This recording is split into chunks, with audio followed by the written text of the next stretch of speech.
Now, I'm going to go ahead and let's see. I'll just get rid of these just for a minute. I'll just select them both, and I'll just press the delete key, and now I've gotten rid of those. And what I'll do now is I'm going to assign some a value so that I can change the text property of this label 1. Now, again, if I click on label 1 and look again at the text right here, I can change that to nothing, and I think I will. That's a design time property for the text property, so I'll change that like so, and press enter, and notice what happens.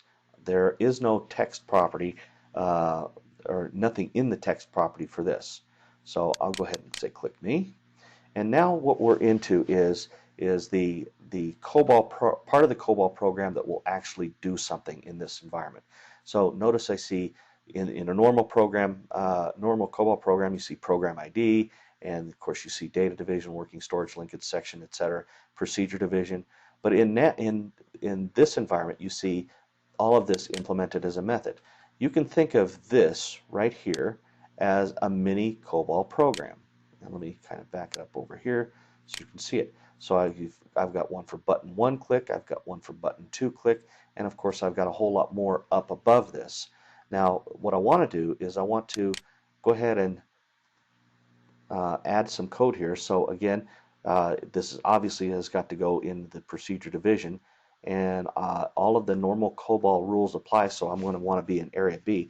The first thing I'm going to do is when you assign changes to properties, you're going to want to just say set and then the name of the property, and we're going to want to go ahead and look at Intellisense here next. So when you're setting properties in this environment, you're going to use the word set or get will actually get properties.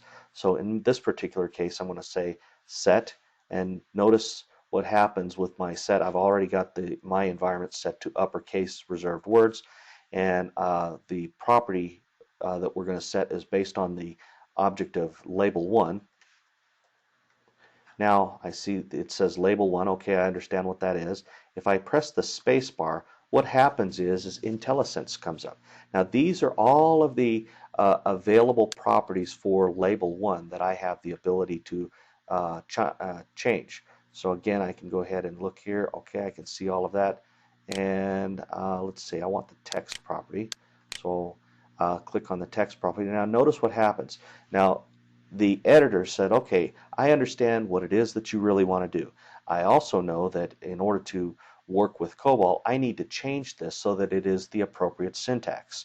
And so it now changes set label 1 to set prop-text of label 1. I'm going to say 2, and then I'm going to give it a string value that I'm going to go ahead and have. So hello from click me. Okay, so that is all real good there. I don't see any problem with that. So I'm going to go ahead and save my work, so I can save the form right there. I can save it right here. I'll say save all. And let's just go ahead and click on debug.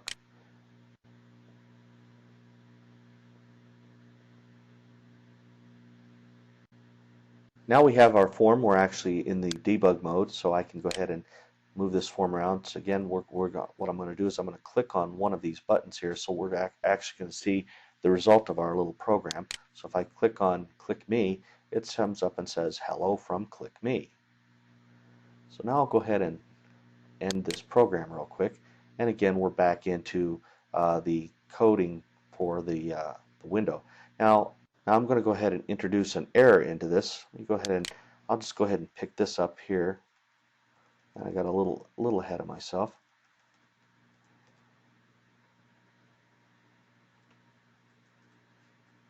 And I'll go ahead and copy that. And I'll come up here and just set it in here and paste.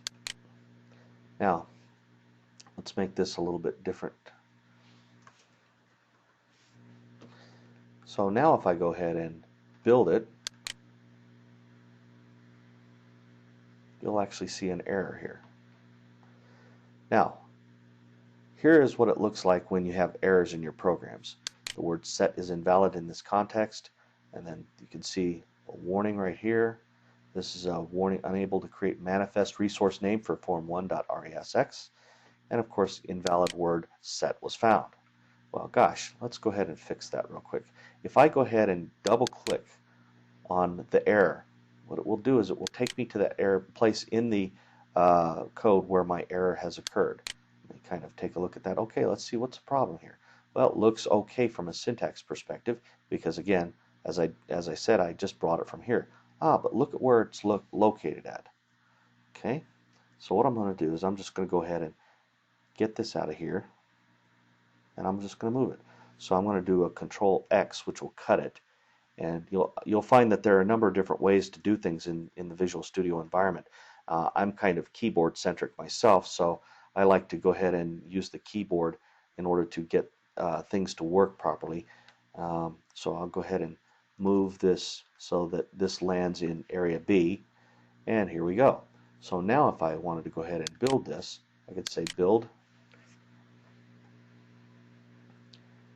and the build was started. And notice I just put my cursor over output so that I can actually see what's going on. Now it says, build succeeded, or up to date, 0 failed, 0 skipped. Well, let's go ahead and run this guy and see what it actually says.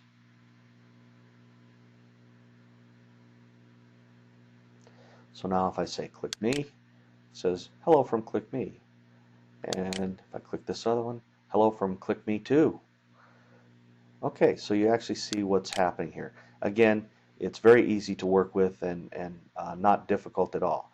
Now, at this particular point, I want to point something out here.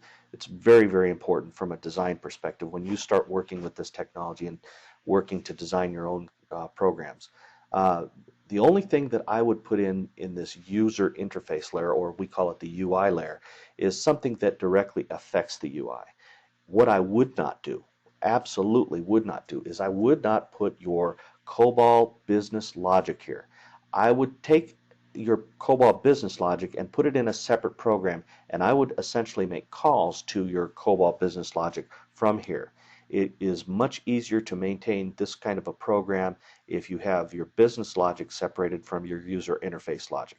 This is not the old days of COBOL where you could get away with stuff like that and it really wouldn't be that big of a deal.